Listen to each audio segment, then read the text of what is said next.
কেমন করতেছিস কেন? আমি চুপ কর, আস্তে কথা কর। তুই জানিস না পাশের রুমে আরেকজন বাল্লা আছে, শুনলে সমস্যা হবে। বাসুর ভাই বাল থাকুক না এই জায়গায়।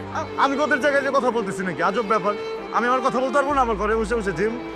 জিম শোন, আমি এইসব স্বৈর শাসন মাসন এইসব আমি মানি না। উচ্চ উন্নতি হয় আমার দেশে ভালো হইতেছে, কোনো কিছুরই কোনো ঠিক ঠিকানা নাই। সব চুষা খায়া ফেলতেছে বেটা। আগে যা চুষতে এখন আরো 3 গুণ বেশি চুষে। হ্যাঁ, বিদ্যুৎ বিল কত দিতেছস? কি আছে আমগো এই জায়গায়? কোনো ইলেকট্রনিক্স আছে? একটা বাল্ব জ্বলে, বিদ্যুৎ বিল বেশি দেয় না? বাজারে জিনিসের দাম কত পড়ছে জানোস?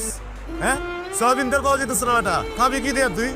হ্যাঁ, এই যে কথা বলতেছি, কথা পর্যন্ত বলা যাবে না, আমার থামাই দিতেছস। বাক স্বাধীনতা নাই আমার দেশে। যেখানে আমার বাপে জন্মাইছে, আমি জন্মাইছি, আমার পোলা জন্মাইবো, ওই দেশে আমার বাক স্বাধীনতা নাই। ফাল ফালাইতে দেশে রাখবো আমি? আমার বল তুই। হ্যাঁ, আমার সিকিউরিটি নাই বেটা। কথা বলে দিব কোপ, ফেসবুকে কিছু লেখা যাবো না, অ্যারেস্ট করে লাই যাবো। আমি যে কারোর কাছে যে বিচারটা দেবো, সেই বিচারটা দেবো কার কাছে? এই মানুষটাই তো নাই।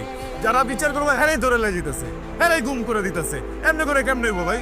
হ্যাঁ, ভোটের অপশনটা তো খুলে রাখে নাই। যেমন মন চায় তেমন, ছোটবেলায় স্কুলে করছি না, যেমন খুশি তেমন সাজো, অমন চলতেছে এই দেশের ভিতরে। আর আমি কথা বলতে পারবো না? আমি কথা কমু? কি করবো ক? কোপ দিব, কোপ দিতে ক?